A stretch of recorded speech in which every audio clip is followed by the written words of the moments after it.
கமருதீன் நேத்து ஒரு வேலையை பார்த்து விட்டாங்க. ரெண்டு பொண்ணுங்க கான்செப்ட் மாதிரி ஒன்று ட்ரை பண்ணாங்க. ரொம்ப கவனமா இருக்கும். இது வேற மாதிரி போயிடும். அன்வான்டட் டச்சஸ்ன்றது எனக்கு ஃபீல் ஆகுது. பிக் பாஸ் சீசன் 9 டே 23ல பாத்தீங்கன்னா இதுக்கு ஹெட்டிங்கே வந்து அந்தர் பல்ட்டி அடிச்ச பாரு அப்படின்னு வேணா வச்சுக்கலாம். ஏன்னா திவாகர் அவ்வளவு அசிங்கமா பேசிட்டு அவங்க கிட்ட பேசாம இருந்த இவங்க திரும்பவும் திவாகர் கூட சேர்ந்துட்டு இவ்வளவு நாள் அவங்களுக்கு சப்போர்ட்டிவா இருந்த வினோத் அண்ட் கமருதீனை பத்தி தப்பா பேசியிருக்காங்க. அந்த அறையில தான் அவன் முகத்துல ஒரு வித்தியாசமான மாற்றத்தை நான் கவனிச்சேன். பிக் பாஸ்லயே வந்து பாரு சண்டை போடாத ஒரே ஆளு அந்த பிக் பாஸ்ல வந்து ஒரு மீசை வச்சு ஒரு உருவம் இருக்கு பாத்தீங்களா, அதுகிட்ட மட்டும்தான். இதுல வேற வைல்ட் கார்டு கண்டஸ்டன்ட்ஸ் எல்லாம் வருவாங்க ஒரு 6 பேரு. ஆனா பாருக்கு எப்படி தெரியுமா இருக்கும், 6 பேர்னா வாங்க 60 பேர்னா வாங்க, ஆனா ப்ரோமோக்கு நான் தான் அப்படிங்கிற மாதிரி கொஞ்சம் கூட கூச்சமே இல்லாம எல்லாரும் பின்னாடியும் பேசிட வேண்டியது, அவங்க முன்னாடியே போய் நல்லவங்க மாதிரி நடிக்க வேண்டியது. என் வாழ்க்கையில எங்க பரம்பரை தெரிஞ்சதெல்லாம் நேர்மை, கருமை, ஏர்மை.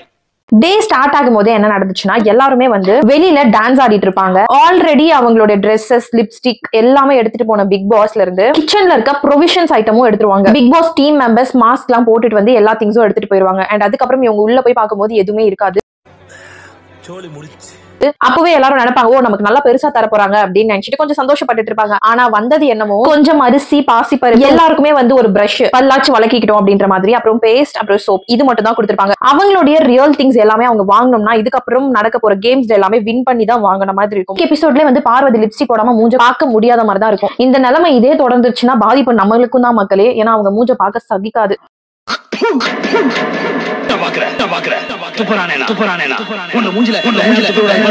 இன்னைக்கு எபிசோட்ல பாத்தீங்கன்னா திவாகருக்கும் வினோத்துக்கும் சண்டை வந்துகிட்டே இருந்தது நான் ஸ்டாப்பா. பிரவீன் ராஜ் வந்து பாத்தீங்கன்னா வீட்டை வந்து நான் வந்து ஒரு ஆர்மி மாதிரி வச்சிருக்க போறேன் அப்படின்னு சொல்லிட்டு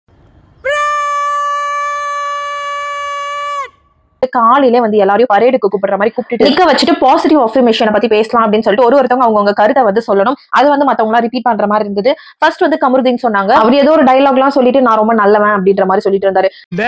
இந்த ஆக்ட் குடுக்குற வேலையெல்லாம் என்கிட்ட வச்சுக்காதடா.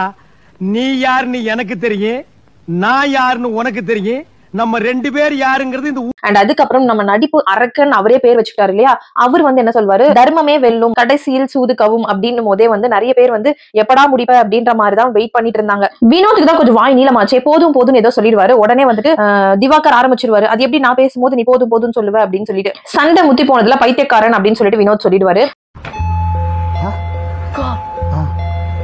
திவாகரும் நீ ஒரு ஆளே இல்ல அப்படின்னு சொல்லிட்டு வினோத்தை பார்த்து சொல்லுவாரு. 2 பேருக்கும் சண்டை முத்தி போக பிரவீன் வந்து நடு சண்டையை தீக்க பாப்பாரு. ஆனா திவாகர் வந்து பிரவீனை பார்த்து என்ன சொல்லிடுவாரு, நீ ரொம்ப வந்து பயாஸ்டா இருக்க, நீ எப்ப பார்த்தாலும் வினோத்துக்கே வந்து சப்போர்ட் பண்ற மாதிரி இருக்கு, நீ எனக்கு சப்போர்ட் பண்ற மாதிரி இல்ல அப்படின்னு சொல்லிட்டு கத்திட்டு இருப்பாரு. வினோத் எந்த அளவுக்கு வாய் விடுறாரோ அதே அளவுக்கு திவாகரும் வாய் பேசுறாரு. அதாவது வினோத்தை பார்த்து இவங்க கிட்ட எல்லாம் பேசுறதுக்கு என்ன தகுதி இருக்கு அவனுக்கு அப்படின்லாம் கேட்பாரு. இதெல்லாம் ரொம்பவே நல்ல வார்த்தைகள் கிடையாது. திவாகர் இதுக்கு நடுவுல சம்பந்தமே இல்லாம அரோராவை பார்த்து நீ வந்து கேமராக்காக தானே நடிக்கிற, உனக்கு ஃபேம் ஆகணுன்றதுக்காக எனக்கு அட்வைஸ் பண்ண வண்டியா அப்படின்னு சொல்லிட்டு பாவங்க அந்த பொண்ணு அவரை வந்து அவங்க கிட்ட சண்டை இல்லாம தடுக்கிறதுக்கு தான் வந்திருக்கும். ஆனா உடனே இவர் வந்து இப்படி அசிங்கமா பேசுவாரு. ரொம்ப கஷ்டமா இருந்தது பார்க்கவே.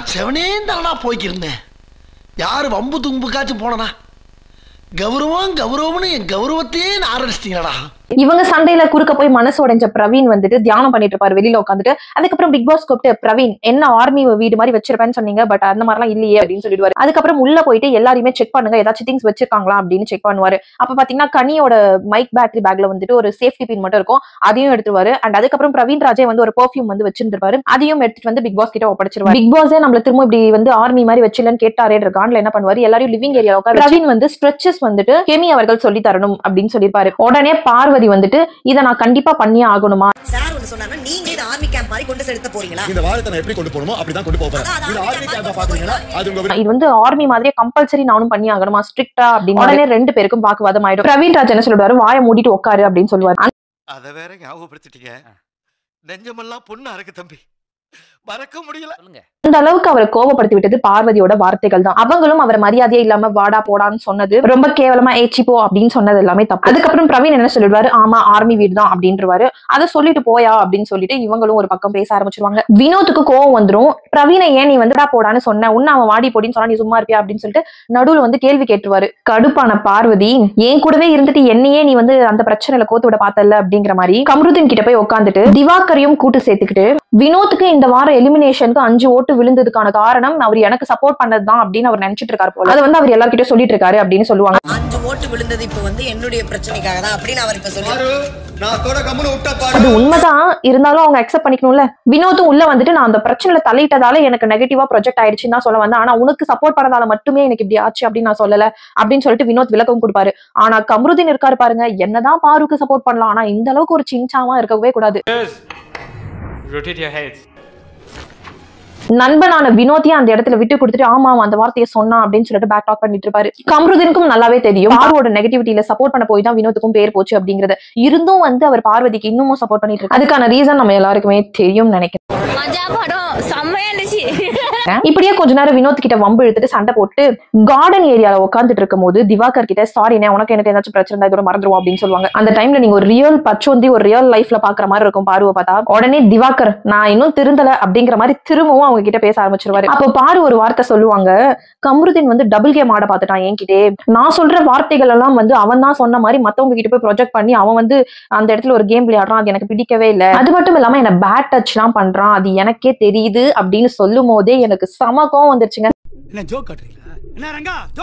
நான் உங்களுக்கு ஒரு போட்டோ போட்டு காட்டுறேன். அதுல யார் வந்து பேட் டச் வந்து பண்ணது இல்ல யாரு இடம் கொடுத்தது அப்படிங்கறத நீங்களே பாருங்க. அவர் மேல இவங்க கால் போட்டு படுத்துட்டு இருக்கிறது அவர் மேல தப்பா இல்ல இவங்க மேல தப்பா அப்படிங்கறத நீங்களே சொல்லுங்க. திவாகருக்கு சும்மாவே கமருதீன் வினோத்தை பார்த்தா பிடிக்காது. இவரும் ஆமா அவன் ரொம்ப தப்பானவன், அவன் கிட்ட உஷாரா இருக்கணும் பாரு, உனக்கு என்ன அவன் கிட்ட எல்லாம் உனக்கு பழகணும்னு என்ன அவசியம் அப்படி இப்படின்னு திரும்ப சிங்சாங் பண்ண ஆரம்பிச்சிருவாரு. இந்த சண்டை முடிஞ்ச உடனே டாஸ்க் ஆரம்பிச்சிடும். Bigg Boss team super deluxe team இவங்க 2 பேருமே தனித்தனியா விளையாடணும். யாரு ஃபர்ஸ்ட் அந்த கேமை முடிக்கிறாங்களோ அவங்க வின்னர். அவங்களுக்கு ஒரு பாயிண்ட்ஸ் கொடுக்கப்படும். அந்த பாயிண்ட்ஸ்க்கு அவங்களுக்கு தேவையான ப்ரொவிஷன்ஸ் அவங்க எடுத்துக்கலாம். இன்கேஸ்க்கும் அதிகமான பாயிண்ட்ஸ்ல அவங்க ப்ரொவிஷன்ஸ் அந்த செகண்ட்ஸ்குள்ள எடுத்துட்டு வந்தாங்கன்னா எதெல்லாம் வச்சுக்கணும் அப்படிங்கறத பிக் பாஸ் டீம் தான் செலக்ட் பண்ணணும். இந்த போட்டியில சூப்பர் டீலக்ஸ் வின் பண்ணிடுவாங்க. வினோத் அவர்கள் சூப்பரா எல்லா அரேஞ்ச்மெண்ட்டுமே முடிச்சிடும். நெக்ஸ்ட் வந்து கனி வருவாங்க. கனியுமே எல்லாமே சூப்பரா முடிச்சிட்டு நெக்ஸ்ட் எஃப்ஜே வருவாரு. ஆனா இந்த சைடு வினோத்துக்கு ஈக்குவலா ஸ்டார்ட் பண்ண துஷார் கொஞ்சம் டிலே பண்ணிடுவாரு. அதுக்கப்புறம் பார்வதி வருவாங்க. அவங்க ஃபர்ஸ்ட் கேம்லயே வந்து ஆப்போசிட்ல இருக்க சூப்பர் டீலக்ஸ் டீம் முடிக்கிற வரைக்குமே இவங்களே தான் அரேஞ்ச் பண்ணிட்டு இருப்பாங்க. இவங்க ஒழுங்காவே விளையாடி இருக்க மாட்டாங்க. அதனாலதான் அவங்க டீமே தோத்துச்சு.